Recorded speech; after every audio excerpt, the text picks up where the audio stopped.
After the bulk of his troops had retreated from Port Harcourt, Lieutenant Colonel Joe Achuzie, an engineer in Port Harcourt before the war, fought on until he narrowly escaped being run over by an armored car. Only then did he finally retreat to Igrita. The date was May 19th, 1968. Port Harcourt had fallen. Promoted to full colonel, Achuzie hands over command of the Biafran 52nd Brigade to Navy Captain Anuku, but not without a warning. Last year doesn't mean that I'm here last year, because I'll be coming down to make sure that nobody lets me down. Moreover, for those who already gave their life, I don't need to tell you that they all expect that we emerge victorious.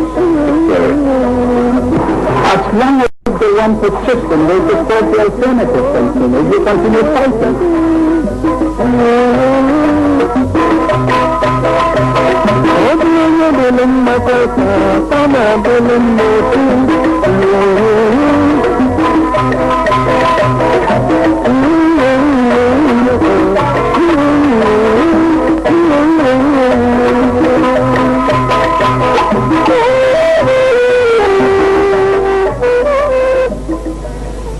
The 7th March 1969, Nigerian troops struck Biafran defenses at Amokwe and moved towards Ozuakoli.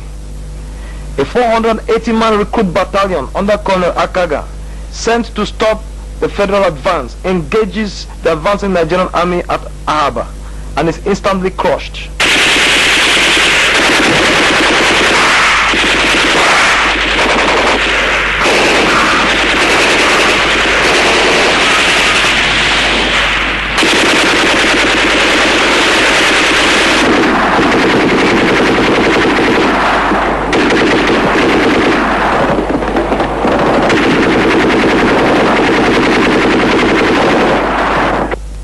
.450 men of the Biafran 8th Commando Brigade under Major Ananaba are thrown into the fray.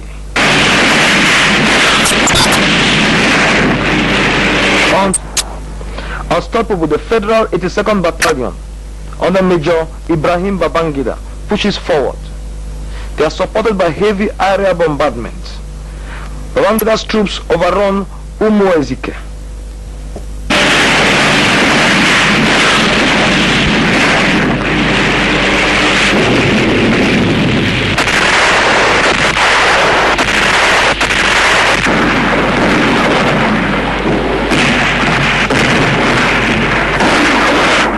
Then on the 30th of March 1969, they capture Ozuakoli, a few miles from the Biafran capital, Umuahia.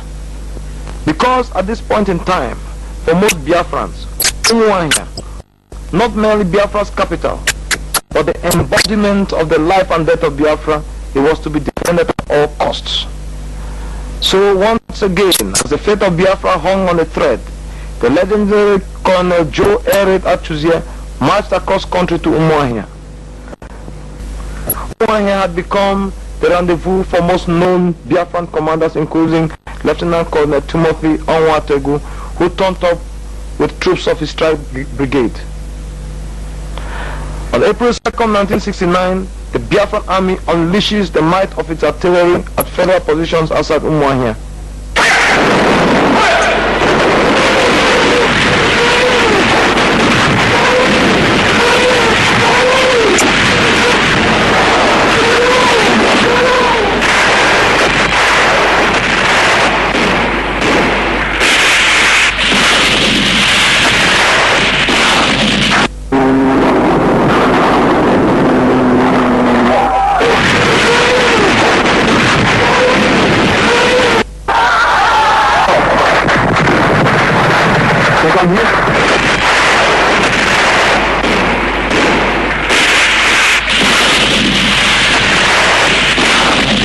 Achuzie pushes federal troops out of most of Ozuakoli.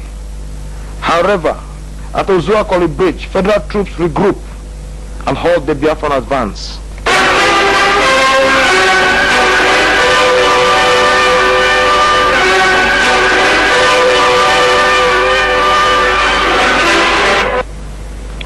Federal 82nd Battalion counterattacks.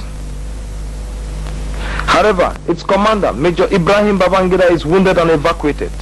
He is replaced by Major Maman Vatsa, who succeeds in forcing the Biafrans out of Ozuakoli.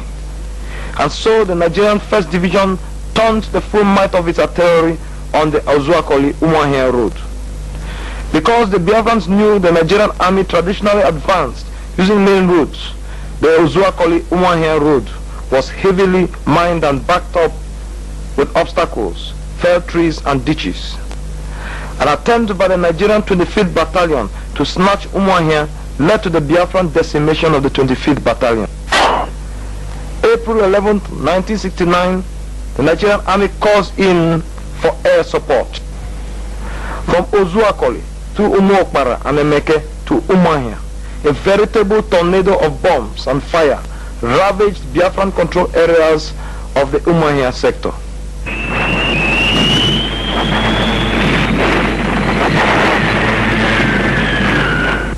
Using track tanks, the Nigerian 21st and 44th Battalions swing towards Umuahia through the forest, taking the Biafrans by surprise.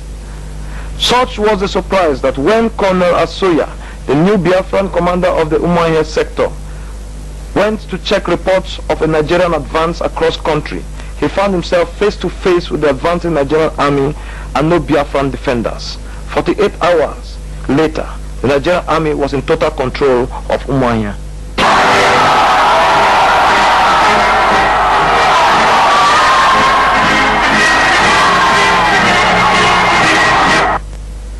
The loss of Umuahia was destined not to be Biafra's fatal last blow. For at Owerri, Colonel Utuk's Nigerian 16th Brigade had been cut off from Colonel Adenkule's 3rd Division. The second in command, Major Ted Haman, had died in action. A concerted attack by Colonel Asoya's Biafran 60th Brigade, moving from the west, Major Igweze's 52nd Brigade from the north, and the 68th Battalion of Colonel Onwategu's Strike Brigade, moving from the east, forced Lieutenant Colonel Utuk to order his troops to fight their way out of the town. That same day, the Biafrans reoccupied Owerri. The capture of Owerri greatly overjoyed the inhabitants of the ever-decreasing enclave of Biafra.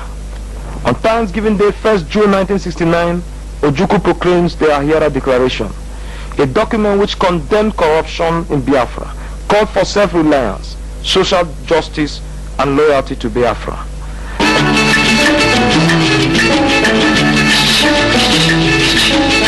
Over in Federal Army Headquarters, Lagos, Chief of Army Staff Brigadier Hassan Katsina and General Gowon and others were putting finishing touches to plans for the final blow to the Biafran rebellion. On May 12, 1969, the competent Colonel Mohammed Shua is replaced by Colonel Bisala as commander of the Nigerian 1st Division. Colonel Murtala Mohammed is replaced by Colonel Jallo and commander of the Nigerian 2nd Division. And Colonel Benjamin Adenkule, the Black Scorpion, is replaced by Colonel Olusegun Obasanjo. Once again, the formidable military machine of Federal Nigeria, now the largest in Black Africa, was on the move.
On September 10, 1968, Federal Nigerian troops commanded by Major Makanjuola land on the northern side of Oguta Lake.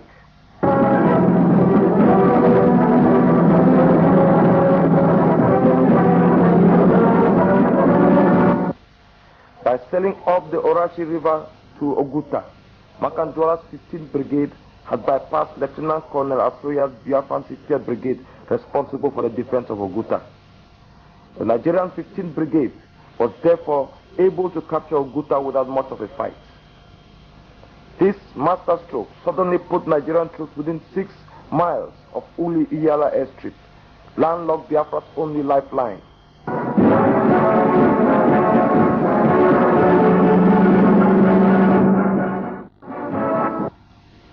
Biafra was thrown into anxiety. Spirited attempts by Biafran troops to reorganize and counterattack were thwarted by incessant strafing and bombardment by the Nigerian Air Force.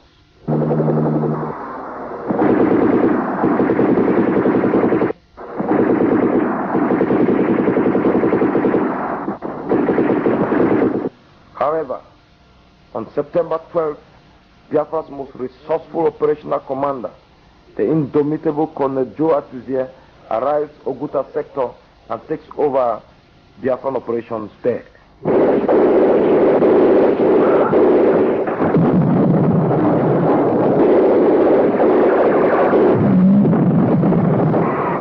Assisted by Colonel Nwajai and Navy Captain Anuku, Atuzie's troops assault Oguta.